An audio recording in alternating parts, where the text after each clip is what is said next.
Hello and welcome to class, everyone. I'm Professor Bodhi, and today... What is going on with the lights, Toasty? Seems like there was a bit of interference, but connection is stabilized. You know, I was specifically waiting for Halloween to pass to get to recording, but I guess there's still some residual effects from the holiday lingering. How do you mean, Professor? Toasty, play cool, man. Well, every year around the Halloween season, Pokemon seem to act all... weird. Weird? Myuu, not yet!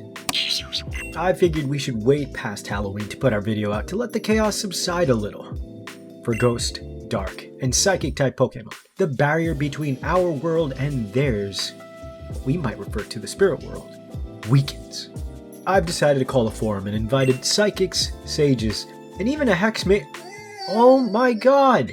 Is that a brand new ghost? A new discovery. Peekaboo. The other night, I had trouble sleeping. Was it the tree branches scraping against my window? Or maybe the leftover tacos that gave me an upset tummy earlier? Back to my very real story.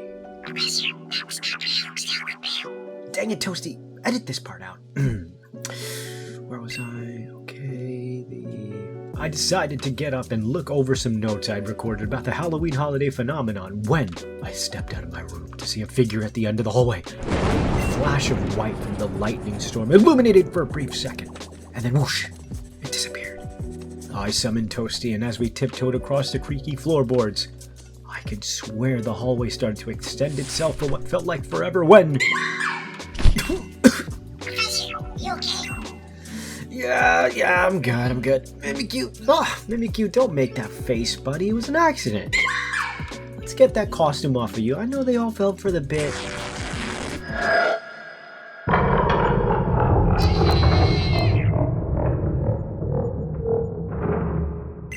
Professor, remain calm. Toasty, you don't have to turn the lights or flicker anymore. The bit's over now.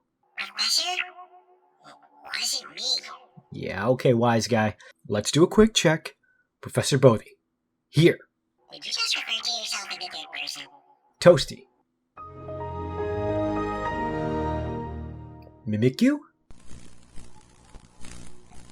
Professor? Myuu.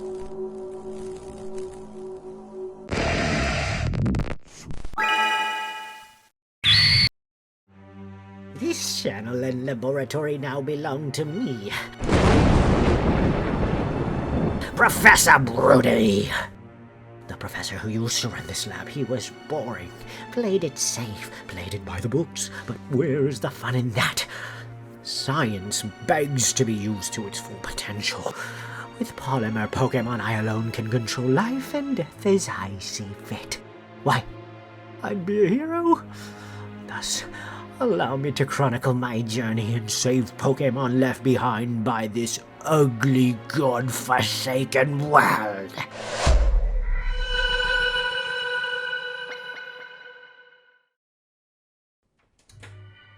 For this first case, when an aging conqueror at the local carnival was crushed to death in a freak accident, I saw an opportunity to turn back the clock.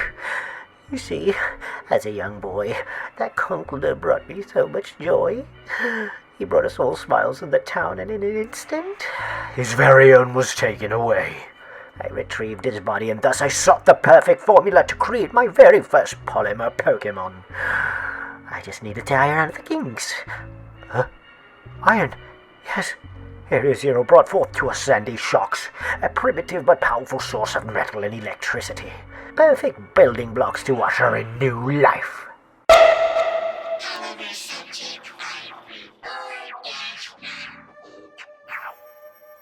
Perhaps the designations of these creatures are a bit of a mouthful to read out, but I have decided they will receive a name if they deserve it.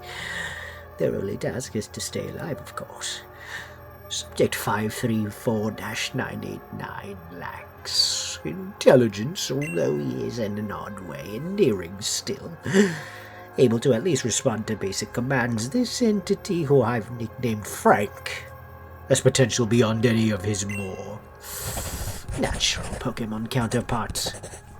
In this reborn state, the power from Sandy shocks generates its beating heart, pulsating at a number too high to even fathom, giving him unreal strength in both the physical and spatial states.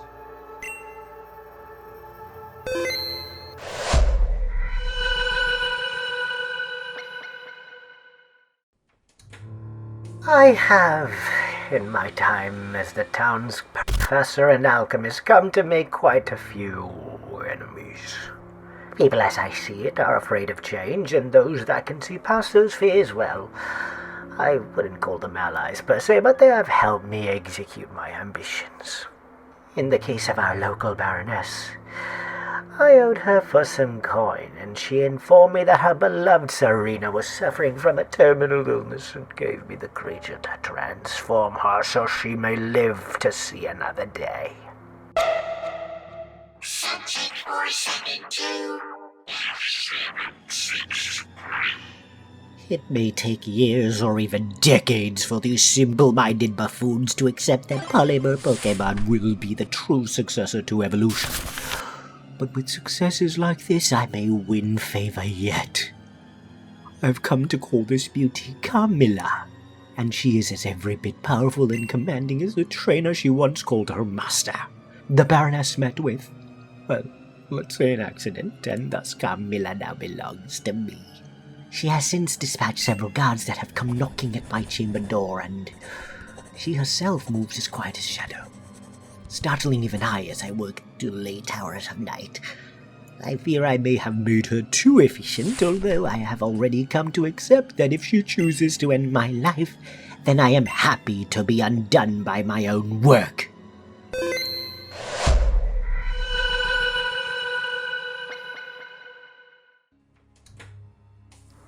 Would it surprise you that I've participated in the dark arts? Some science is magic, and as I continue to find success in the sorcery that is polymer Pokemon, I sought to try a new avenue for fusion. You see, exotic goods are not hard to find so long as you have the connections. In a recent expedition to a region far, far from here, archaeologists found several artifacts that were to be turned to a local museum. I could smell it a mile away. A cursed object housing the form of a Dusclops. Those bandages reeked of a ritual that I had read about from customs performed thousands of years ago. I just needed a body, dead or alive. Subject 448-356. How I'd retrieved the body of a Lucario is not of importance. What you will observe in awe instead is the fusion of life and death in ways that even I struggle to understand. Subject 448-356 is a creature that exerts immense spiritual pressure and able to walk between two worlds. With the help of Seth, as I've named it, I've seen what awaits on the other side. Even at a glimpse, I could barely understand what awaited me. Since returning to the land of the living, Seth shows little to no emotion.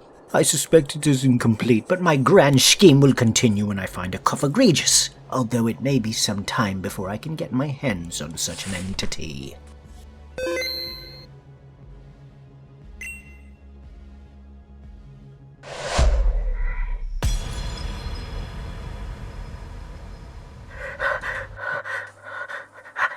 No, still yourself.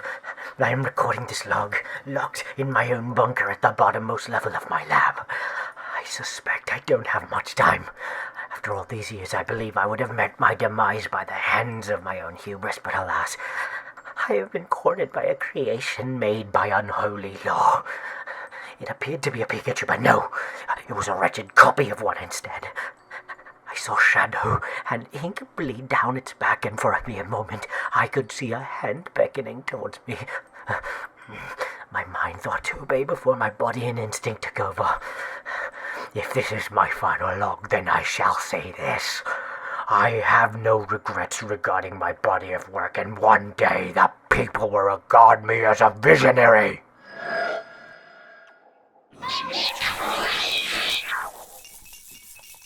Slowly, I've been losing my mind here in this basement, becoming a prisoner to time, face and the chaos that lives in between. Shadows dance around me, around the corners of my eyes, and I wonder, am I being punished? Has the extent of my work come back to exact revenge? But what for? I saved the lives of Pokemon.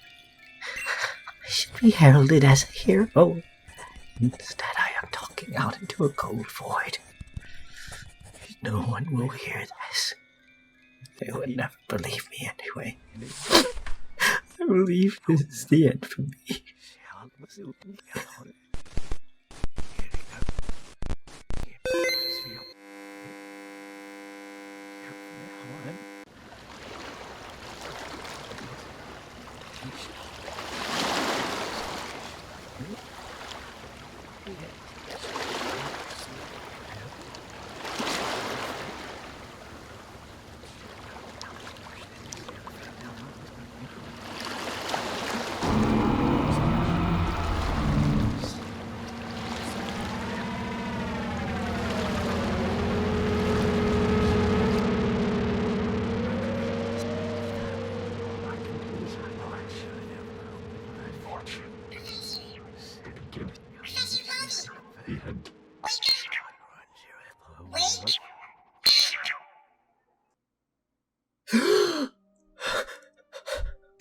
Toasty? Where am I? Professor, you've been out for a couple of minutes. Mickey and I were trying to wake you up. It felt so bad for knocking you out by accident earlier. Mickey, it's okay, but I'm back. Although, I think you were in my dream, or... Oh, I hate when this happens. What do you mean, Professor? You ever have a dream? Well, I guess this one was kind of a nightmare, but my head hurts. But I can barely remember anything anymore. That's okay, Professor. Why don't you... I'm getting an incoming transmission from an unknown sender.